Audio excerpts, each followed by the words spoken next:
Los empresariales y los gobiernos se reúnen para negociar el destino de la clase trabajadora, de los migrantes, de las mujeres, de los pobres, del planeta. Al mismo tiempo que ocurre lo que ellos llaman la Cumbre de las Américas, la clase trabajadora también se reúne en su propia cumbre, la Cumbre de los Pueblos por la Democracia, donde líderes del movimiento laboral, migrante, mujeres, comunidad LGBT+, se reúnen para abordar la misma temática desde la perspectiva de la clase trabajadora, desde los intereses del segmento más humilde de la comunidad. ¿Y saben qué? Radio Jornalera estará presente, transmitiendo las actividades, siendo el medio oficial de la Cumbre de los Pueblos. Sigue al medio de comunicación de la clase trabajadora, porque desde abajo se defiende a todo el mundo. Los empleadores explotan a los trabajadores. Los maltratan, los humillan.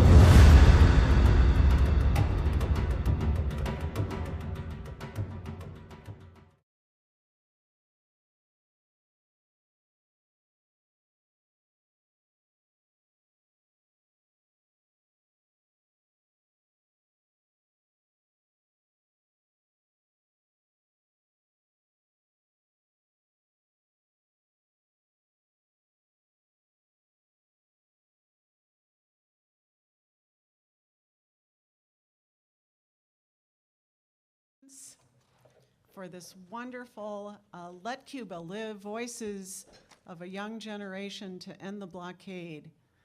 My name is Cheryl LaBash. I am a co-chair of the National Network on Cuba. We have 52 member organizations, including national organizations like CODEPINK and Venceremos Brigade and IFCO Pastors for Peace, and also smaller organizations, local organizations as well. I'm honored to be here with these three dynamic activists. You know, just down the street, we know, is the summit of exclusion.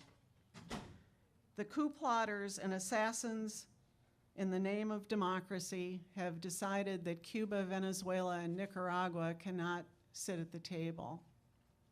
We know that those three countries, and particularly Cuba, cannot be excluded from the Americas and the Caribbean. They say that it's the governments that are excluded, but the fact of the matter is, it's not just the governments that are excluded.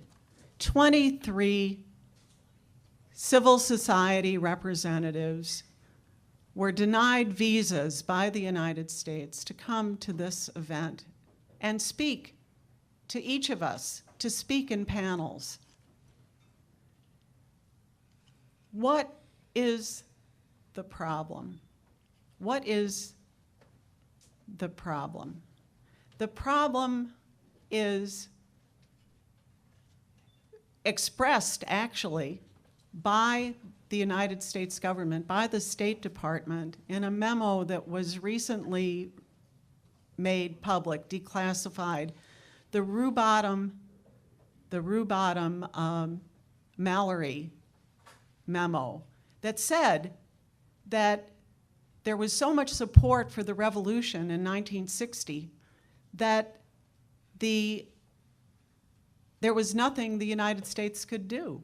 There was no opposition that was viable inside of Cuba.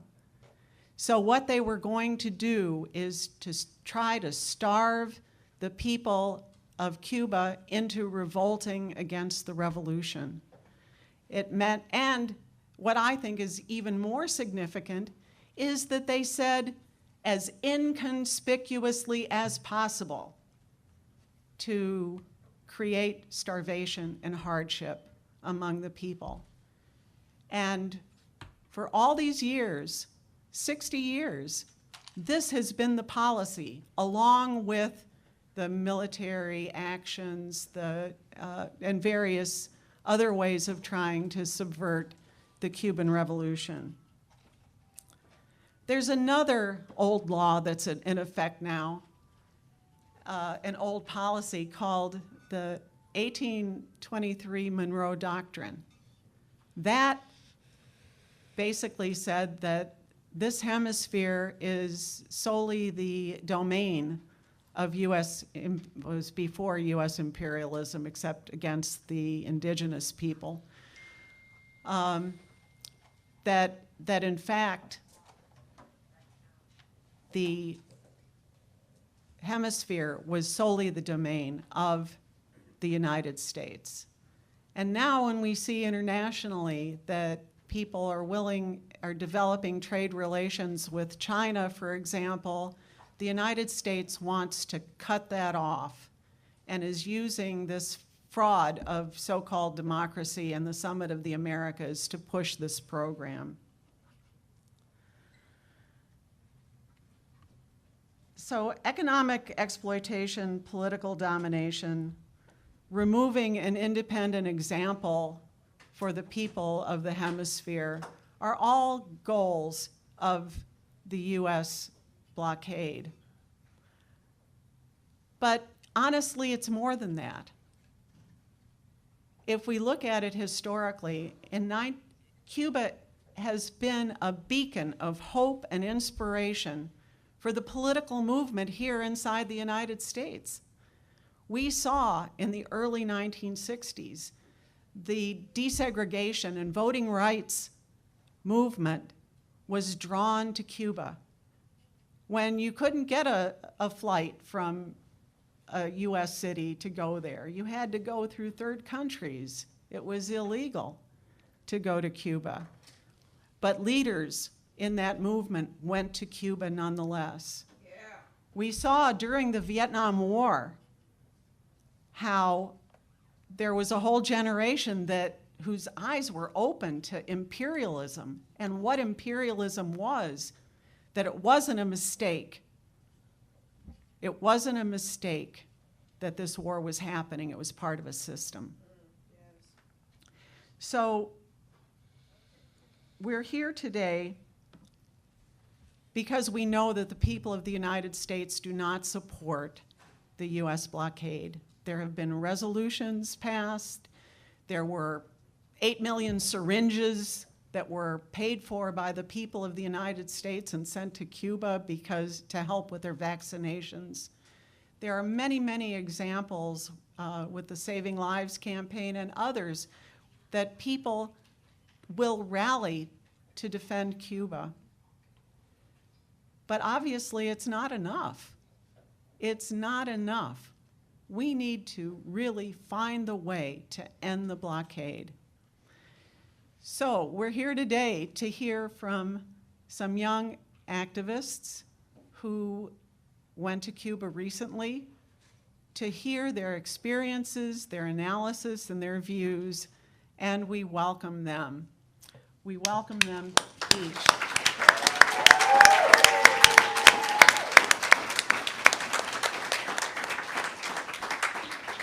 We're going to, everyone's going to speak in order. The first, I'm going to introduce them all now. Deja Gaston, who is an organizer for the Party for Socialism and Liberation. Next would be Danaka. She is CODEPINK's national co-director. And then Ashley Elias from Unión De Vecinos, LATU. So now we're going to hear from Deja. Thank you. All right.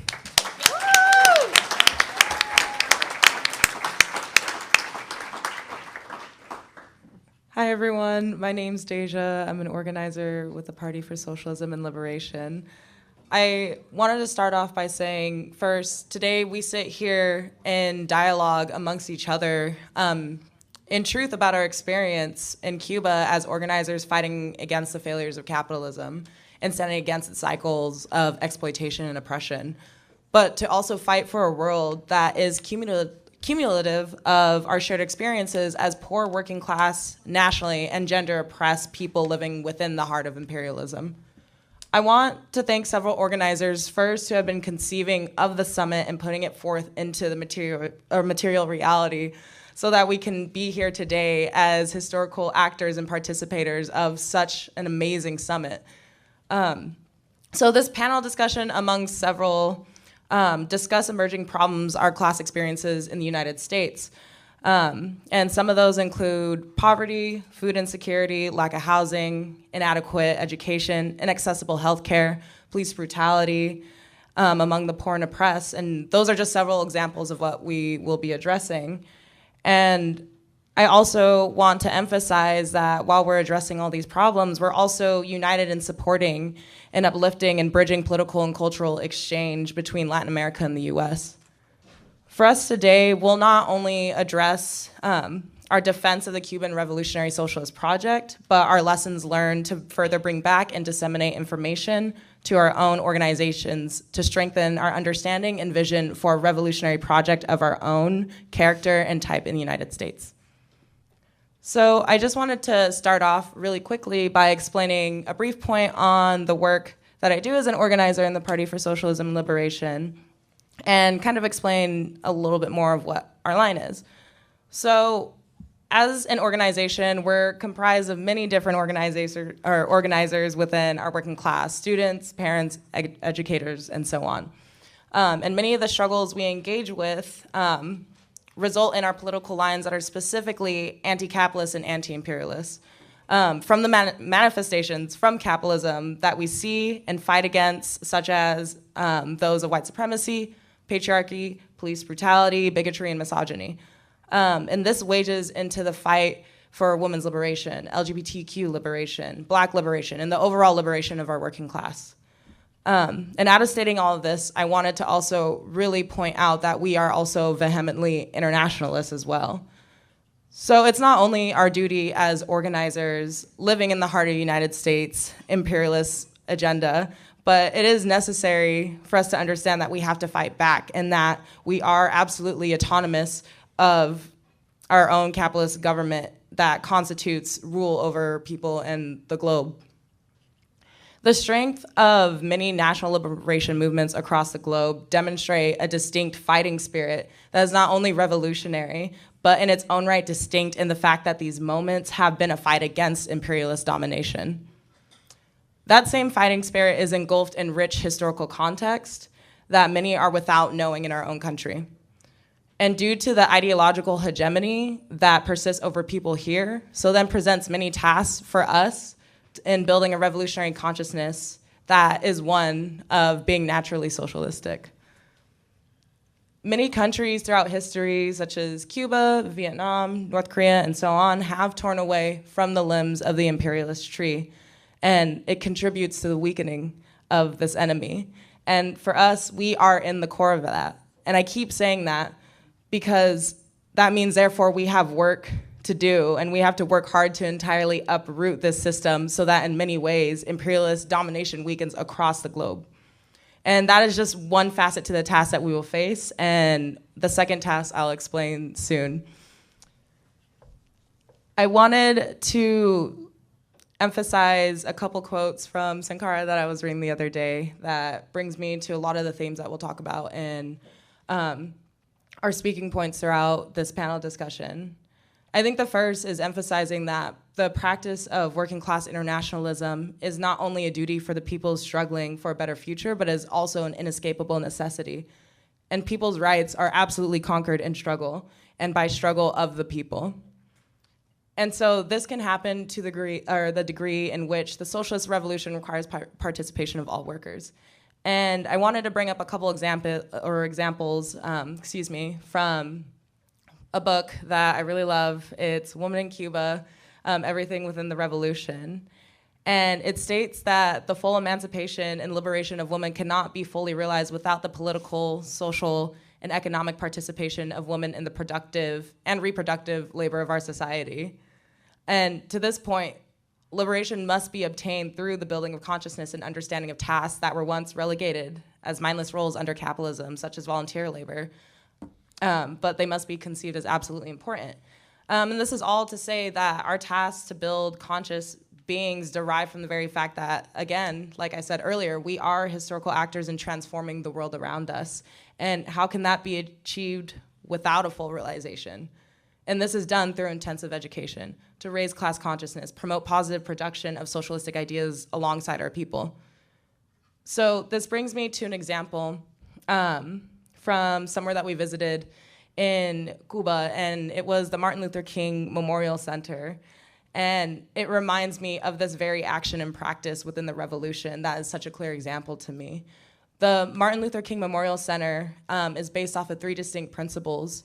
The first is off the philosophy of Dr. Martin Luther King. The second is based off of Latin American liberation theology. And the third is based off of popular education. And this is all deployed through the specialized training of educators that are also of faith or non-faith. But it's not only regional and throughout Cuba. They spread this education across the world to raise active political and social conscious beings to participate in their own transformation of the world around them. And I wanted to bring up a couple more examples as I talk through this. I wanted to bring up really briefly democracy in Cuba, which constitutes the breadth of how everyone in the country participates fully as conscious actors of political and social scale. The first is within the Cuban Constitution.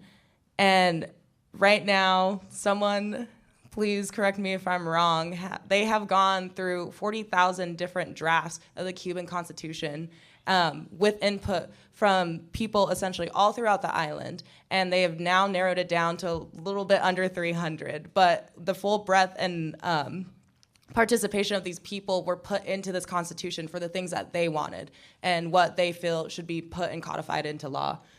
And this is done through popular referendum, and so essentially this constitution is based off the popular decision of the people. Yeah. Mm-hmm. That's right. And my favorite example that I love to bring up is not only just that, but Cuba's family code, which is the most progressive yet, which includes full access to reproductive health services for same-sex families, free gender-affirming health care, and to also include, because of the moment that we are in the United States, they also have free reproductive health care for all. And so there's a few organizations here that we had visited. And just for the sake of time, I won't go into detail, but we visited an organization called the Cenesex, which focuses a lot around sex education and works directly with the Cuban government to implement different sex education into schools and other things into law.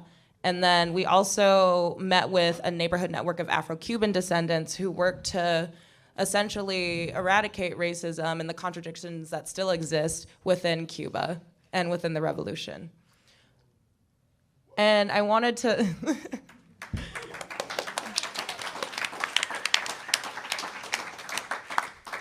The third thing that I wanted to bring up that was really important as a takeaway from Cuba was the fact that not only are they prioritizing healthcare and education, but they absolutely prioritize culture in Cuba.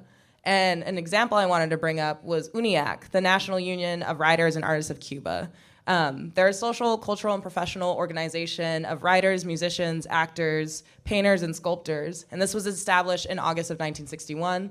And their main objective was uniting the intellectuals within the young Cuban revolution of the time to maintain a genuine Cuban culture.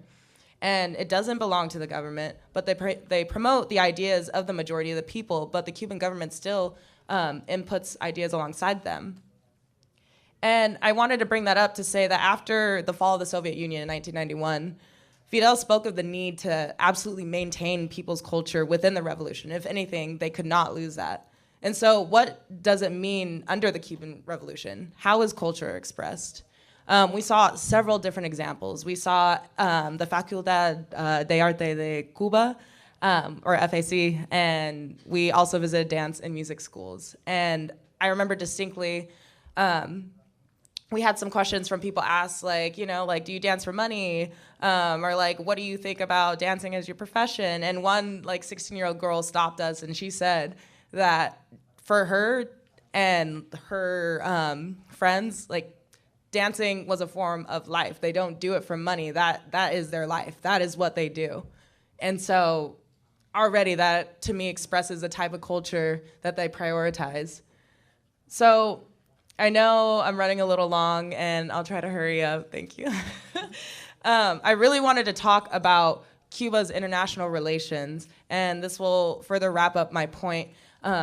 in this talk, but I just wanted to bring up some examples of Cuba's strong sense of internationalism, from their role in Cuba, or role of Cuba in Africa, from their support in Angola and South Africa against the apartheid regime. Their COVID-19 response of doctors in Cuba deployed to other countries, such as Italy, for example. What did the US even do up to this point now, compared to what Cuba did in the past few years? Yeah. For one, the US executive order to lift sanctions in 2021 to combat COVID-19, the COVID-19 pandemic, excluded Cuba entirely. And up till now, and maybe we don't even know the full numbers, 1 million people have died in the United States from COVID-19. And not only that, the US has put a global patent on vaccines, preventing many countries, especially those in the global south, from accessing these vital resources that leads to more deaths. And so it's funny to me that the US displays not only hypocrisy, but a complete lack of humanity. And we can see this in the significance of the blockade, which is completely illegitimate. So the last thing that I wanted to say is that, or we'll ask a question, which I'll follow with an answer, but what can we learn from Cuba's undeniable role in displaying working class internationalism? There was a point that I forgot to bring up earlier with the Martin Luther King Memorial Center, but I remember a really good comrade of mine, Nino, had asked the question to Isette and was like, how does Marxism and Christianity work together? And she flipped that question back on him and she was like, what do you think? And he said, revolution in life. And she was like, exactly. So the path that we walk on, and for us specifically, is the Marxist path, the scientific method of Marxism. That is our path to walk towards, for us, the horizon, which is a socialist horizon.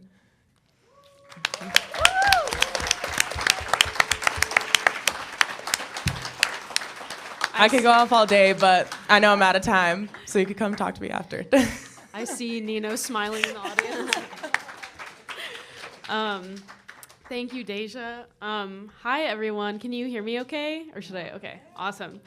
My name's Danica. I'm CODEPINK's national co-director. I'm based out of Chicago.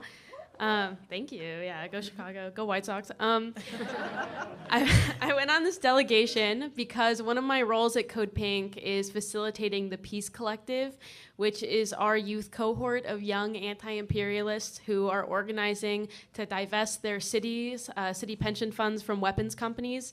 They're also organizing against military recruitment in schools.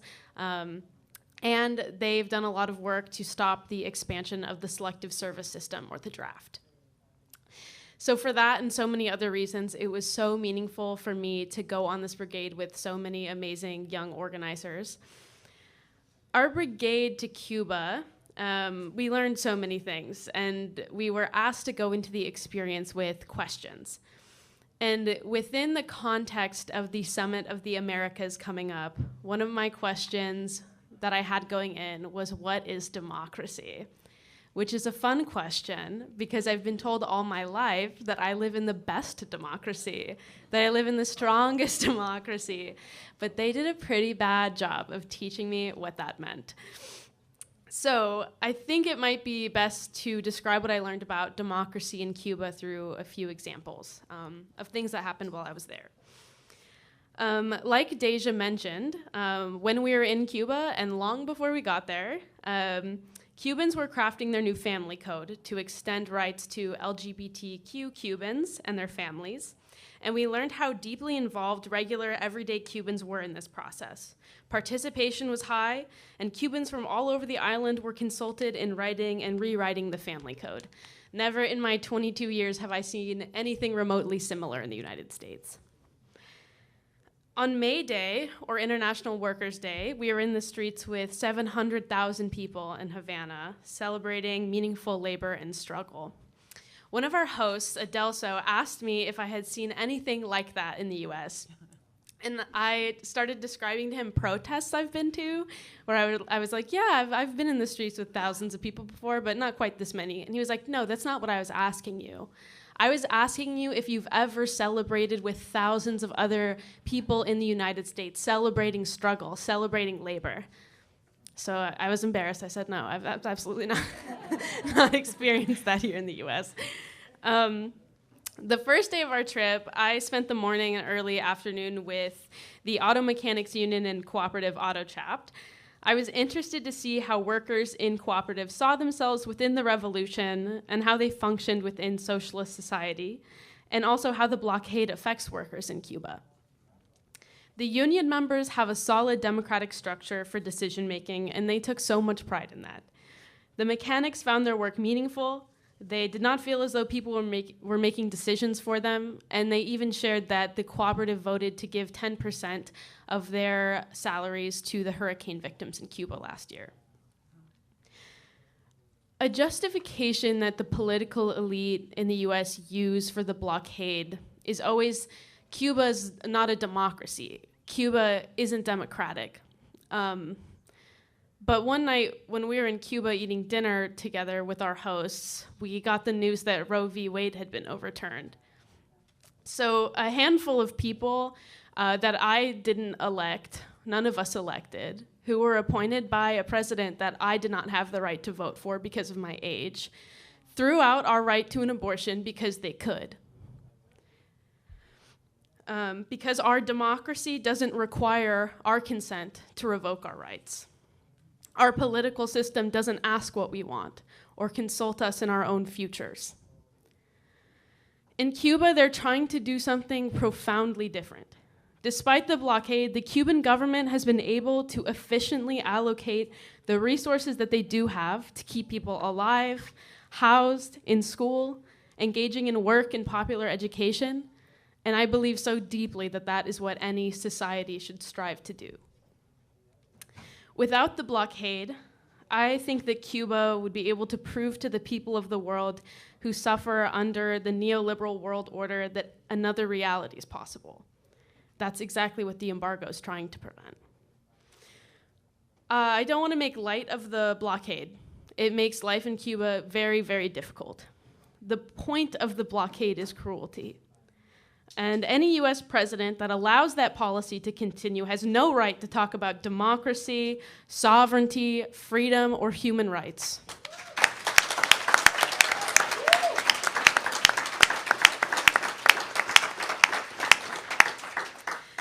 And I think all of us from the brigade came out of the experience with a deep feeling of responsibility, not only to end the blockade, but to build a new future here in the United States with one another. And in the US, we're in the belly of the beast, right?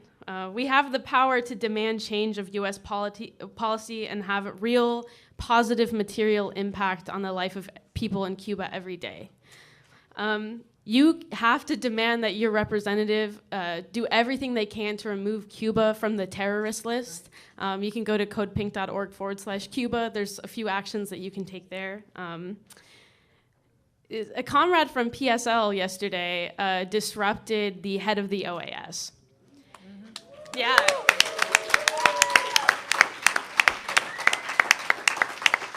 It's our task to never let US politicians who support the blockade speak without disruption. Never give them a peaceful moment until the blockade's lifted.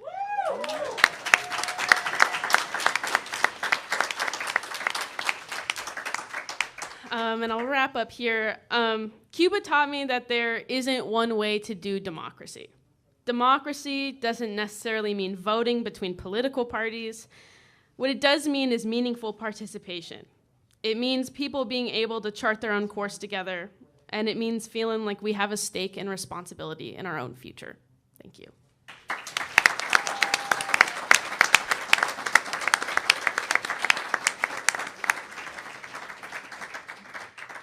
Hi, everyone. I'm Ashley. I hate using mics, so I hope you all can hear me. I'm Ashley, and I'm with Unión De Vecinos, the Eastside local of the Los Angeles Tenants Union. The work that we do is around community and community care.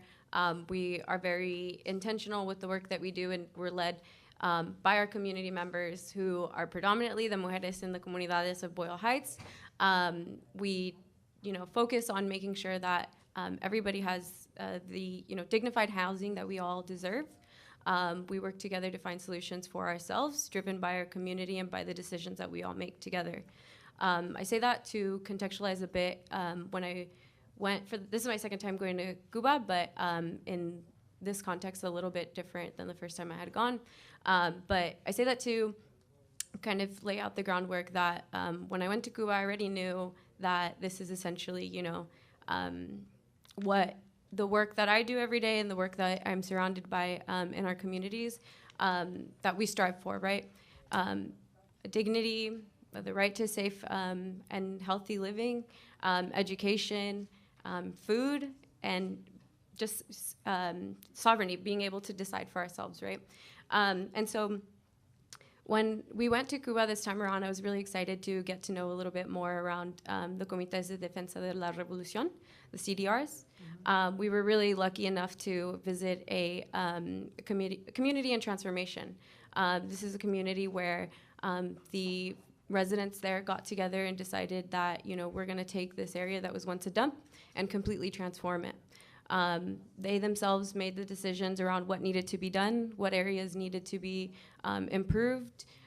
They built a school, they built a community center, they have a clinic there where, as my comrades here have mentioned, free healthcare, which I know many of us here would truly benefit and appreciate that level of care. And what was most striking to me is that everybody had one way or another a role in this process. Of course, those who can't, but everybody seemed to be on the same page. What was most striking to me is the fact that everybody was really dedicated and had full faith, as the song that was previously played talks a little bit about faith in the Cuban government, the Cuban people.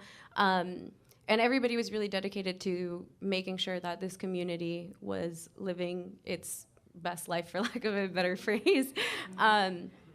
And so as we walked around the community, I got to see firsthand, folks who live there actually putting in the work.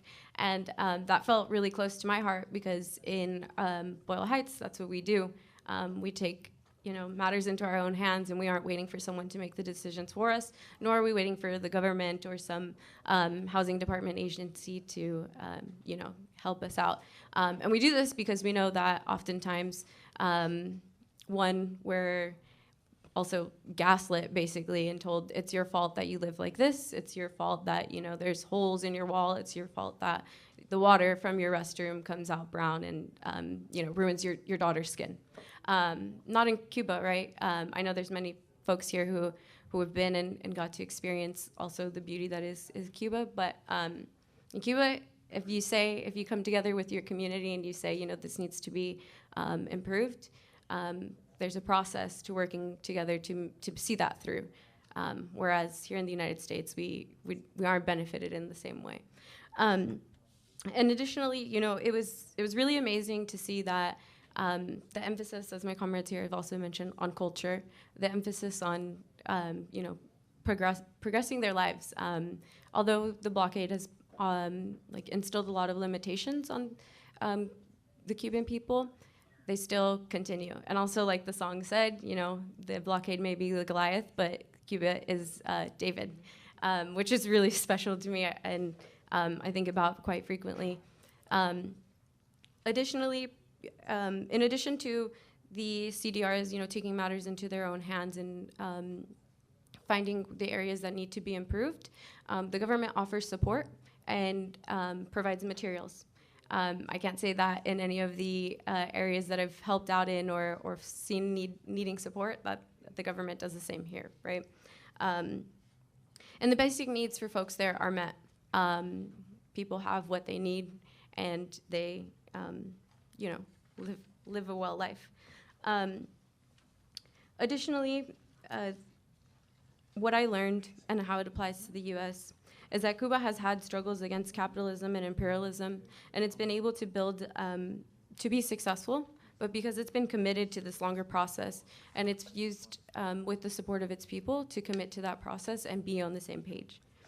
If we want to defeat capitalism and imperialism, we need to dedicate ourselves to a long-term process of working with the most marginalized working class. we need to all be on the same page that, if Cuba is an enemy to the United States, it's probably because they've got a lot of the right answers. It's no wonder, right, that the United States wants to keep us away. Before I started preparing for this conversation, I spoke with one of the comrades that was our host in our trip, and I was like, what do you want? What would you like to hear in our conversation that we'll be having? And he said, it would be really important for you to share that Cuba is organized in a manner that serves its people, that gives it all its basic needs and has all its basic needs met, despite the fact that the blockade is suffocating it, despite the fact that the blockade wants, to do away with all that it's been able to give its people. And what was most striking also was that Cuba doesn't pretend to be something it's not. It's honest. It's committed to this process. Unlike us here, who in the United States, we're taking 10 years taking 10 years back into reversing Roe versus Wade, whereas Cuba's moving forward and recognizing the contradictions or the areas of tension that need to be improved. And in Cuba, I witnessed exactly what it's like to have a government that actually cares for its people. And additionally, one of the questions that when I was also preparing for this was around, what message or how do we support, ending the blockade? And I think first and foremost, it's really important that we discuss and share as widely as we can with our friends, our family, and people around us the fact that Cuba doesn't need us to decide for it what it needs, right? Cuba has all the answers for itself, and the Cuban people want to be able to make those decisions for themselves. It doesn't need the United States or anyone else telling it where and what it should be doing. And furthermore, I'll close by saying, ending the blockade tomorrow is already too late, and every day we need to dedicate ourselves to being on the same page, that we have a lot to learn from Cuba, but also that we in the same hand as, the working class can make decisions for ourselves, and we don't need the United States telling us that, we need to follow this direct line of imperialism and capitalism. And yeah, I'll close there. Awesome.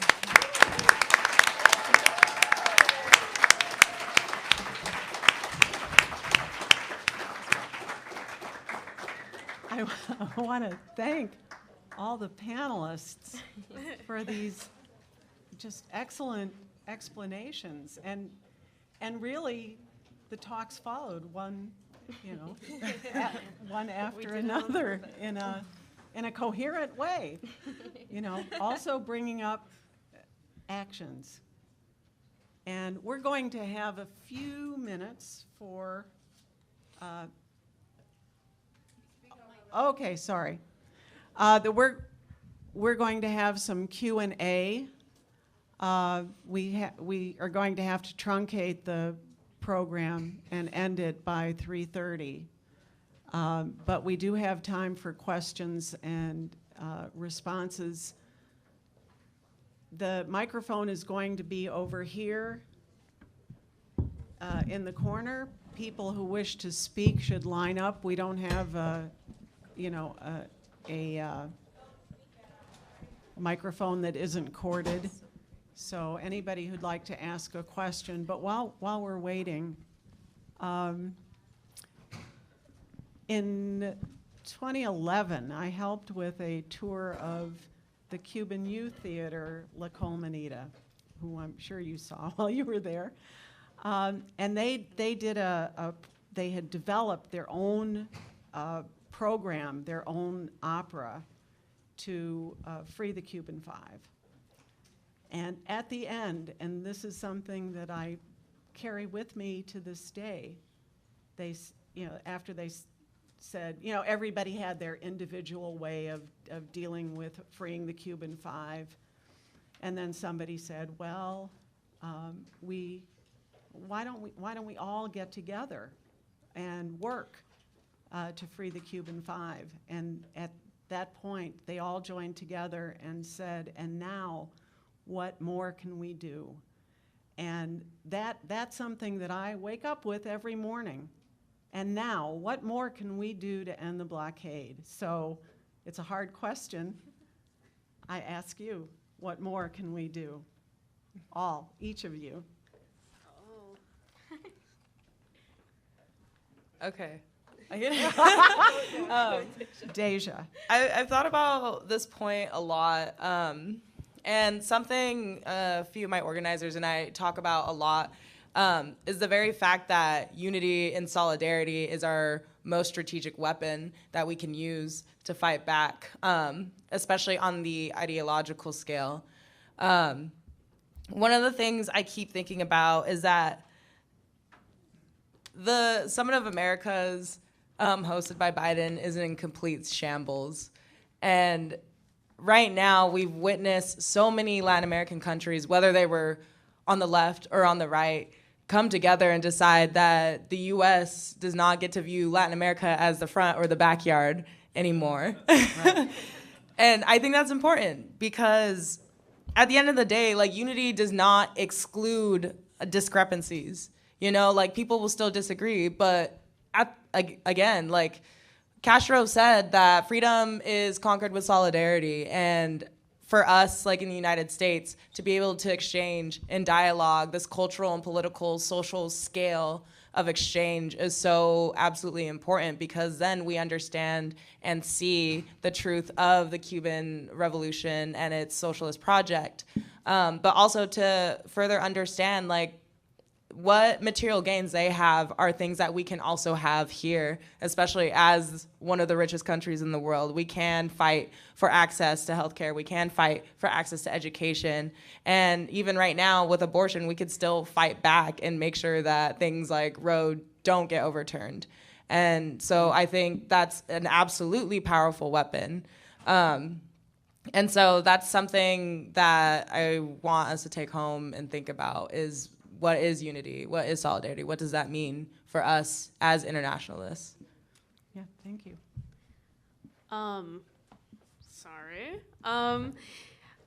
Something that our host kept telling us, the best way to be in solidarity with people in Cuba is to go to Cuba, see it for yourself, and bring those stories home. So I'll say that, because that's something we were told over and over again.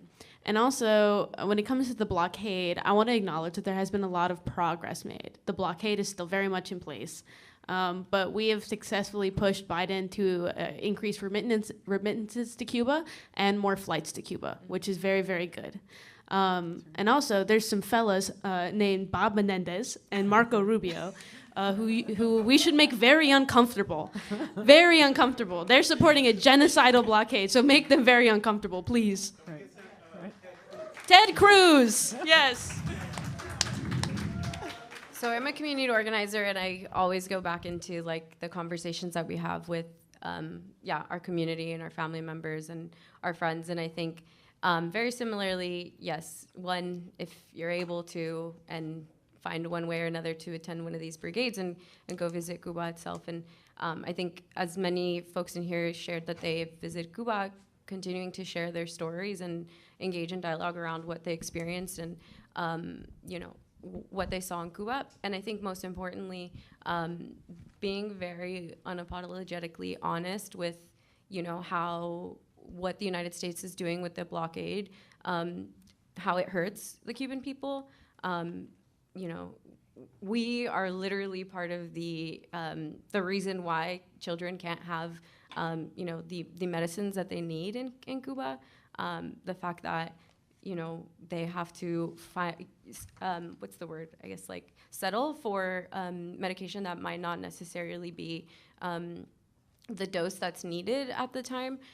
So, I mean, if someone comes to us and is talking about, well, there are these long lines of receiving food or getting food, yeah, well, the food is covered. We have, in Los Angeles, we have many people who don't eat. We have many children who live in their cars with their parents because they can't afford to pay rent, and who, they themselves have to wait in long lines and receive food, and food that isn't even nutritious. I say that because I used to work at a school. So, engage in dialogue around that and engage in question that, provokes this thought around, well, why the hell does the United States want to suffocate Cuba like this? What is causing that? If there is that blockade, it must be because, they know what they're doing over there. And again, I just want to really emphasize on the point of like, we don't need to be giving Cuba direction. Cuba should be giving us direction. So let's have respect for them and let's let them decide what they need. I actually have a very special recognition. We just heard that, and I want to thank and recognize Adela from Panama, who was part of the Civil Society Forum of the OAS and who resigned from that and joined us, joined the People's Summit.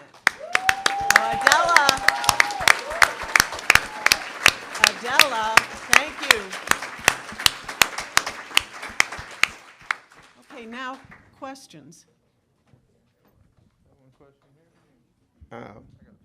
I'll be very brief. Every year the UN does a vote to condemn the American embargo against Cuba. Also, there's a few other countries that sign off with the United States with the embargo. Do you know what those countries are? Because they should also be condemned. China. No, China's not one of them. Israel and the United States, and then there were a few smaller countries. Those votes at the United Nations have been going on since 1992, and with increasing. And the consistent votes against Cuba are the United States and Israel. There occasionally will be a few others, and there were a few more abstentions this last time. But the vote is going to be in the United Nations in the fall. We don't know the date yet, but thank you for raising that. Okay, thank you.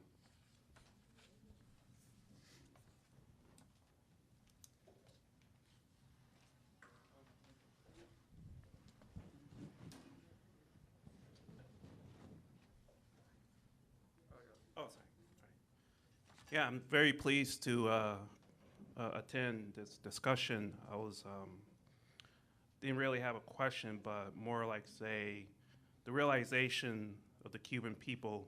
I sadly haven't been to the islands yet, but I was wanted to ask, what is the since we're in it's not really a new decade, but 2020. 2020 happens to be like a technological decade because of the advancement of technology, as well as humanization and so forth. You mean that's pretty much been denied because of the mainstream media. The mainstream media do their best to really not only dumb down, but to really misinform everybody of what's happening. Locally and internationally as well.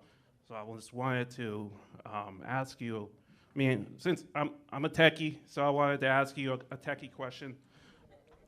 What is your take on the current computer revolution in Cuba? What is happening over there as far as the advancement of the internet, the advancement of learning, computer science, IT, et cetera, How is that going in Cuba? So apparently we're not getting any information of what's happening in the grounds of Cuba, of course.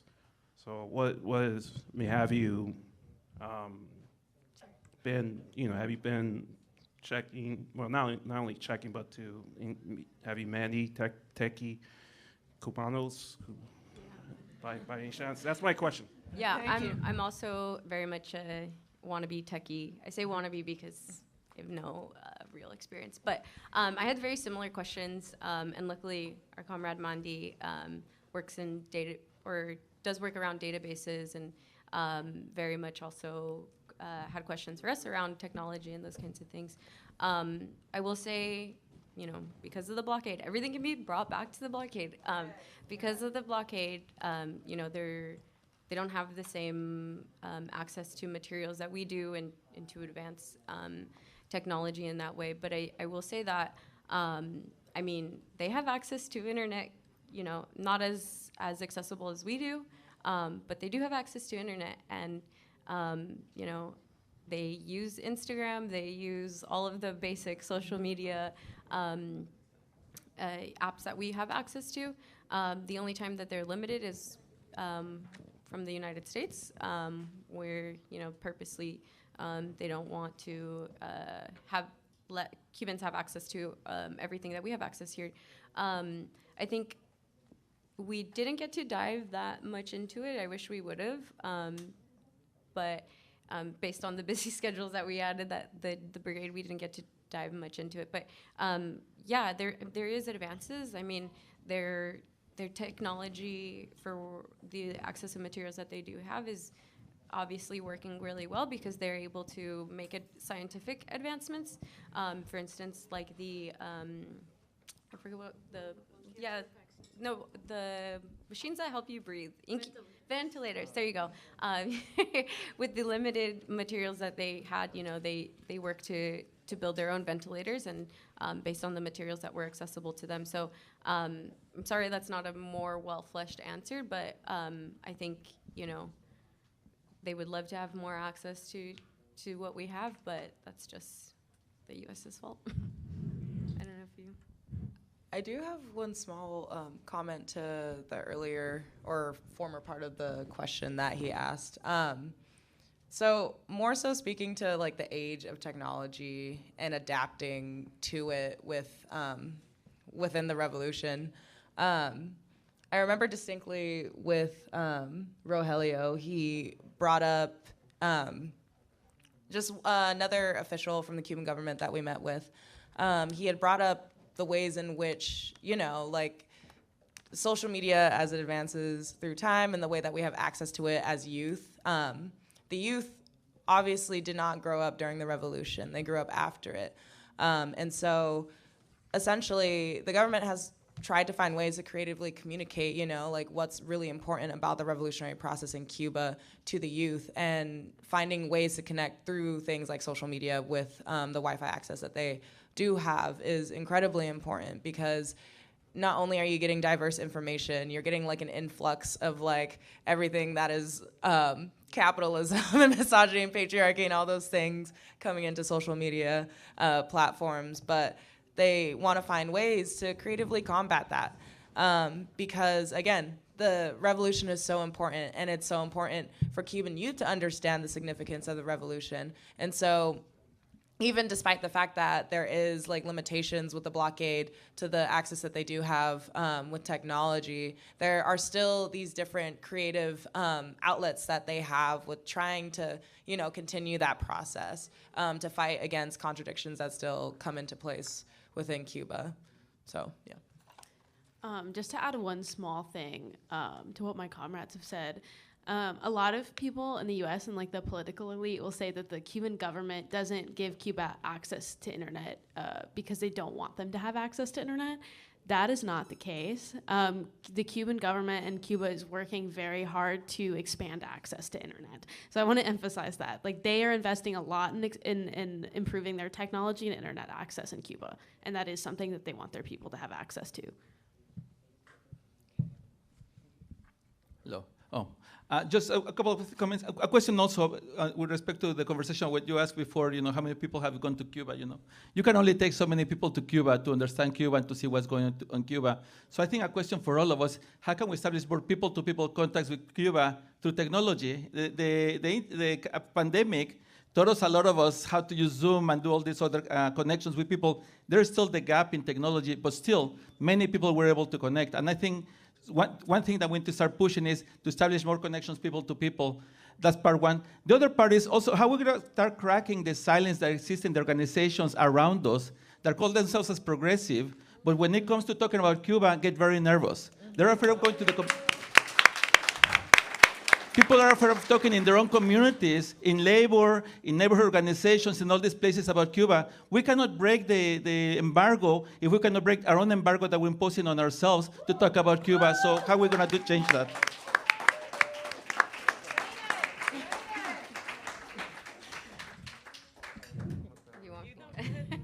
I'm going to answer the second part first. Part of the ways that we've tackled, how do we communicate with our community members? How do we invite other people who, quote unquote, are progressive or other nonprofits into the space? And try to break with that fear is just having very honest conversations and speaking from a place that departs of the values that exist in Cuba and how, in contrast to like the lives that we're living here in the United States, like, showing very well that if a community needs cement to improve the structures of their homes, the Cuban government is going to provide what it has and give that to the residents who are building or repairing their homes. And I think also, again, like I said, being unapologetic with those conversations that we're having and being very frank. And a good tactic that I feel like we picked up on in this brigade is like turning these questions back around and asking, well, like, why do you think, like, the U.S. doesn't want us to have relationships with Cuba? Why do you think, the U.S. is trying to keep imports from coming into Cuba? There's obviously a very strategic intention behind that. And then I think also, I'm trying to remember what your first part of the question was. Oh, people to people. Yeah, I mean, one of the really cool things is now that we all have relationships with folks on the ground in Cuba is that they are very willing to share information and like super interested in being in conversation with us and our organizations and always willing to answer all of our 100 and billion questions that we had for them without being tired. So yeah, bringing them into the space. They have access to, like we said, they have access to social media and Zoom and WhatsApp. So integrating that and like keeping up with technology in our own spaces is going to allow for space for Cuban people to also participate in our conversations.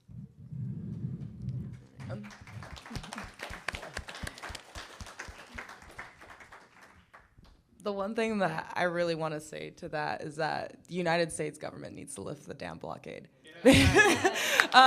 Excuse me. Because a lot of these different platforms that they have access to are like, because they live in Cuba, they are blocked from a lot of that, like not even like on the physical scale, but like the technological virtual scale in time and space. They are blocked from having dialogue with people and having these exchanges. And again, back to the point of the blockade, I wanted to bring up a really important point to this. Just like with Cuba's own policy towards the US. Cuba does not want any harm towards the United States. In fact, there isn't a single unilateral or multilateral sanction against the United States government coming from Cuba. That's something I just want to emphasize. In fact, Cuba wants to share with the US their educational resources, their healthcare resources, and their cultural aspirations that they carry among the Cuban people. That is open. That is something they've had in their arms to give to the US to exchange. But the literal United States government refuses and prevents that for not only the US citizens, not only for us, but for Cuban people to be able to have that interaction. And it's funny because I think of another government official we met with who is the Minister of Foreign Affairs who spoke to a lot of these things and really laid the ground that, again, it's the lack of humanity from the US that's imposing all of these limitations. And we are truly are missing a large part of ideas and knowledge that could so easily be shared if the blockade was lifted, because it is these little things like being able to like have a Zoom call with someone in Cuba, to be able to have like this type of communication platform, or even like send a Venmo or a PayPal, excuse me. These are all blocked, but they come so easily for us because we're doing this exchange every single day. But again, it's really hard when you have such an inhumane thing that's being imposed by the United States and has been imposed for 60 plus years. That's really limiting their progress. Just to speak to the first part of that question that you had, how to bring in groups who say that they're progressive but won't talk about Cuba in any real way. I do feel so lucky to be part of Code Pink because I've never had to hold my tongue when it comes to Cuba, so that's nice. But, you know, there are 100 of us that went who are always more than willing to talk to organizations that you might be a part of that don't talk about Cuba. So I know a lot of us are willing to do that. And also introduce you to the people that we know in Cuba also from our brigade. So that's always an option for all of you.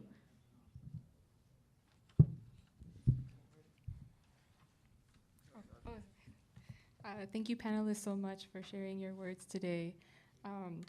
When I was younger, one of the more formulative books that I read was Che Guevara Speaks to Young People. It was a wonderful collection of speeches that he gave specifically just for like students, children, you know, younger people. And he spoke about the agricultural reform and like economic restructuring and like all these like advanced topics, but he like said it in such a way that was like super easy to understand and follow and understand like what was the real meaning of the revolution and why they had to carry it out. And another part of that is he had a speech about the education and the universities in Cuba. And one part that I remember, it says that like the universities must paint themselves in the color of the Cuban people or they will have their windows smashed and their doors broken down.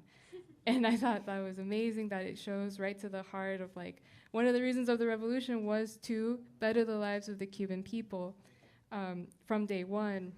And that even though Cuba has been, you know, challenged a lot, and to this day, it's like, unfortunately, like still a very impoverished country, like there's no getting around that, especially because of the blockade.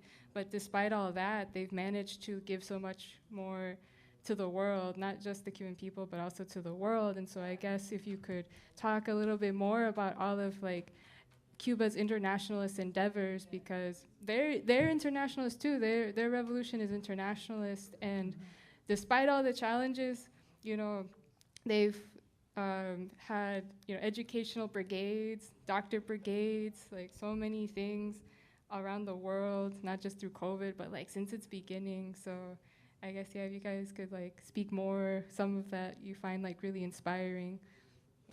Yeah, thank you so much for highlighting that. I just want to highlight another stark contrast. I know we have to wrap up soon. Cuba sends doctors all over the world to help with help people dealing with crisis. And in contrast, the U.S. is the largest exporter of weapons in the world. We make up 40% of the global arms trade. So that comparison really speaks for itself. But yeah, one thing I learned when we were there talking to the foreign minister is I knew that Cuba tried to send doctors to the U.S. While the U.S. was suffocating Cuba with a blockade, Cuba tried to send doctors to us when Hurricane Katrina hit, and George Bush sent them away. Another thing that I learned when we were in Cuba was Cuba also tried to send doctors when 9/11 happened, and George Bush turned them away. And they instead, I think from Katrina actually, went and the doctors flew straight from Cuba, who were supposed to go to the U.S., to go help the victims of an earthquake in Kashmir. So Cuba's international solidarity is real, it's palpable, so. Okay. How much time do we have? 2 minutes. 2 minutes? Mm-hmm. I can make a statement because we don't have to talk about it. Well, actually, maybe That's fine. maybe there should be an opportunity for just last words from the panelists. I just want to respond really quickly to the last question that was posed.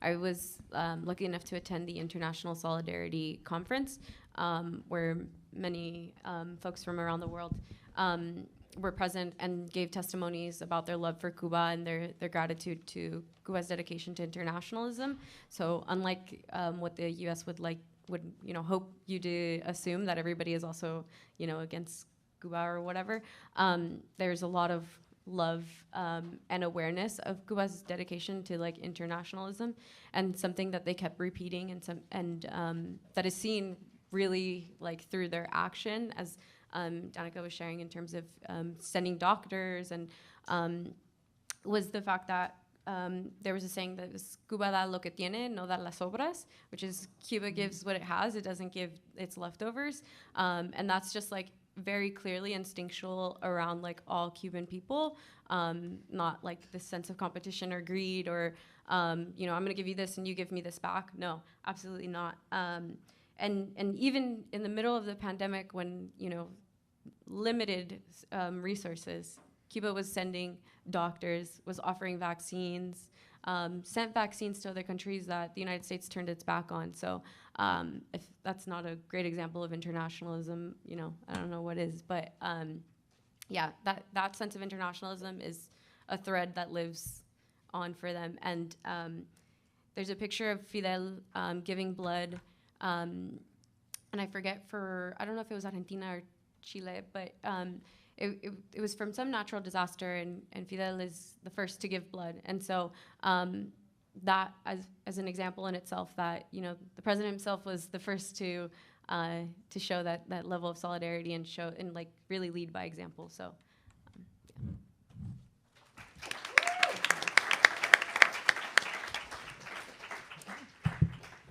yeah. Thank you all so much for coming. I want to thank the organizers of the People's Summit. They've been working so hard to make such a necessary event happen. So thank you. I guess to wrap up,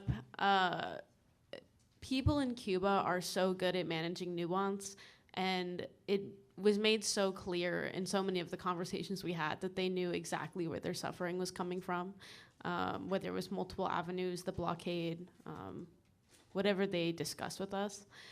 And I think we have so much to learn from Cuba, so much to learn from Cuba. And we, working class people in the US, have so much more in common with the people of Cuba than the United States government wants us to believe.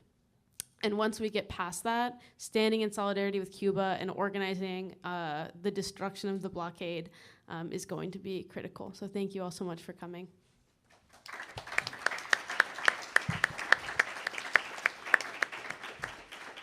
Me next or you next? If you want. Yeah, I just want to extend a thank you and show my appreciation for folks who bared with us. And yeah, like Danaka said, we have so much to learn from Cuba.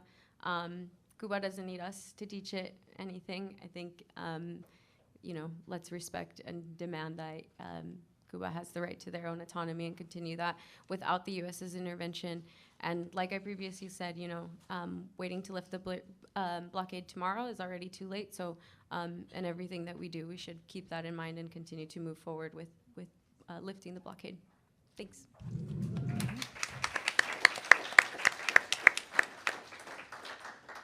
I think the last thing I'll say is when we went on this youth delegation for the May Day Brigade, the slogan that we had was build the future and break the blockade. And I think that's important because earlier we talked about the horizon in which the Cuban people walk. And I think what we have to remember is that they dared to build their own future and to creatively resist against U.S. imperialism. And I think that's one of the most beautiful lessons that you can take away is that the Cuban revolutionary project not only shows us what's possible, but that it can be done. And so we can take that lesson and get stuff done here in the heart of imperialism as well. So, thank you. So, like Danaka said, reach out to people who've been to Cuba to be your spokespeople in organizations that may not know Cuba, but this particular brigade was a very important and special one, but there are others. Every year there's an international May Day Brigade. There's Pastors for Peace, Venceremos Brigade. There are people in your community who've been to Cuba, so reach out to all of them. Let's go out and end the blockade now.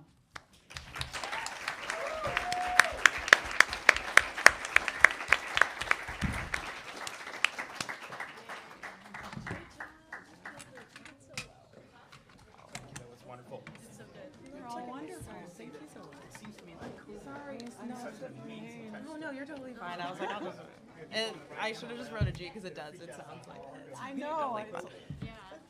Sorry, I have another task, like with security, so I have to leave. But, I feel like a really intense